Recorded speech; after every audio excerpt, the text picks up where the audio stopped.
Op de eerste zondag, na de 11e van de 11e, vindt traditioneel de hazenpeper plaats. Een van de hoogtepunten deze middag was het uitkomen van het nieuwe bruidspaar. Van tevoren gonsde het van de geruchten. Heb je al een idee wie het bruidspaar wordt? Ik denk of John van Vechel of Maud van Vechel of John Hout. Ja. Ik heb er 3. Je hebt er 3. Ik ben wel heel benieuwd. De voorspelling van Angel, die klopte. Het bruidspaar is John Hout en Maud van Vechel. Ik ben Maud van Vechel, getrouwd in het echt met John van Vechel. Samen hebben we 2 dochters, Ines en Zara. Ze zijn 7 en 8 jaar oud en dat is ons gezin. Mijn naam is John Hout en ik woon samen met Marlene en een dochtertje Wies. En ik heb nog 2 zoons Juwel en Mees.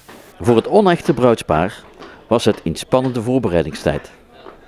We hebben al zoveel geheime feestjes mogen beleven. En gewoon die spanning die er allemaal omheen hangt, ja, helemaal super. Ja, dat is inderdaad super. Ik werd gevraagd door Maud, maar ik wist nog niet wie het was. Uiteindelijk moet je een keuze maken en dat heb ik gedaan. En ja, de voorloop daar naartoe is gewoon super. Het andere hoogtepunt was de presentatie van de nieuwe CD.